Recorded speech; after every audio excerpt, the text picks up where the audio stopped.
ให้ชื่อเรื่องมาว่าเฮียนอยู่เมืองนอก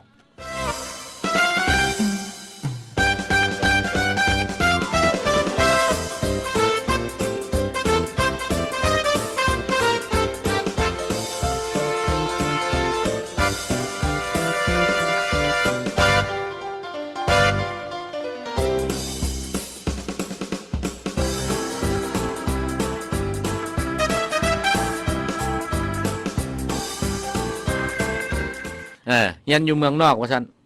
เท่าออดนามสมมุติมื้อใดมื้อดีแล้วเราบ่เห็นโมผู้หญิงผู้หญิงอยู่นำเฮือนเรานี่ดนเราก็เลยขึ้นจากถามเราก็เลยไปถามแม่ตู้ว่าไม่ต้องอันนางแก้วนี่เราไปใส่ก็คือบ่เห็นหลายเดือนแล้วก็ตัวเอาเราบ่ปรากฏเห็นนะทางตู้ก็เลยตอบว่ามันไปเฮียนอยู่เมืองนอกพุ่นเด้บอกเฒ่าความหมายเพิ่นทางเฒ่าออดบ่หลายเรื่องว่าคุณอันเราไปอยู่ไสเมืองใดแล้วประเทศใดตัวบ่เมืองนอกคั่นน่ะตู้ก็บ่หลายเรื่องตอบไปว่ามันสิไปประเทศใดมันไปนั่นน่ะเฮียนอยู่เมืองดักจึง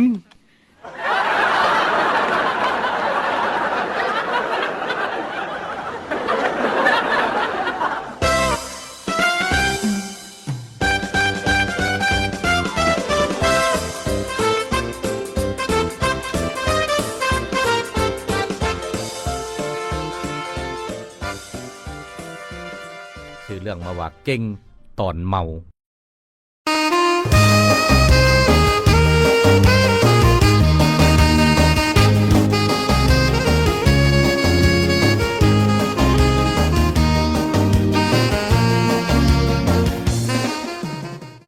ลังจากนั่งสัตว์กันไปกันมาสัตว์ดื่มเหล้าดื่มยาของมึนเมาบ่ได้คลำเข้าพรรษาเท่าด่านามสมมุติกับมักเว้าอวดหมู่แล้วเว้าขึ้นว่าเว้าซื่อแล้วเสียวกันบ่แม่นสู้นี่กูก็อีบ่เว้าสู่ฟังหรือซ้ำเมียนึงกูบ่ได้ว่าอียานมันไอมานี่กูใส่รถเที่ยงความนี่กูเอาการคอรถเว้าความเก่งเพิ่นเว้าโมใส่หมู่นะแต่ฮู้แล้วว่าไอ้นี่คนยันเมียเบิดซะเดียวเว้าบ่ทันสุดความโมเลยท่วงขึ้นว่าห้วยด่าเมียโตยืนอยู่ทางหลังหั่นนะเว้าหยังก็เบิ่งนี่ที่หั่นน่ะหันยืนอยู่หลังหั่นว่าจังได๋ไอ้นี่ก็บ่ฮู้ว่าหมู่ตัวทันลงปากออกไปแล้วว่าห่วยมาใช่แม่ตอนนี้กูอีเตะการขอมึงให้เมียกูเบิ่ง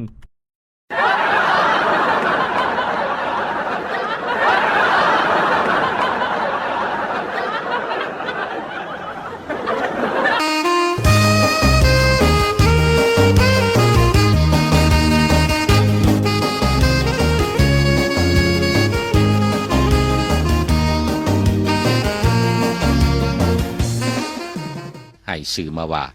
คิดทอดให้เบิ่งเดือนดาว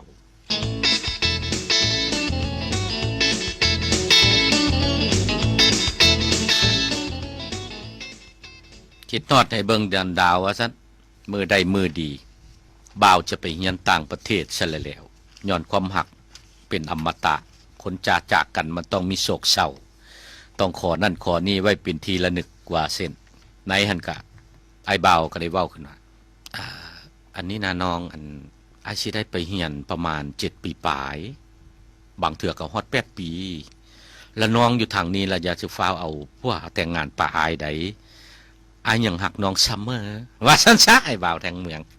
ทางผู้สาวนี่ได้ยินซะเลยว่าคนนั้นอายก็ได้นะไหนสาวสวรรค์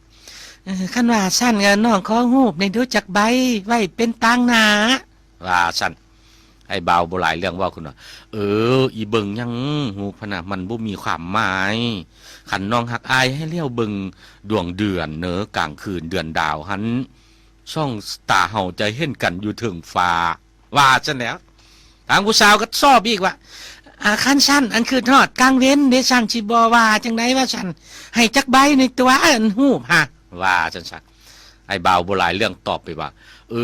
คันว่าคือฮอดกลางเว้นก็จะโง่หลายก็เบิ่งตะเว้นแล้วว่าน้อง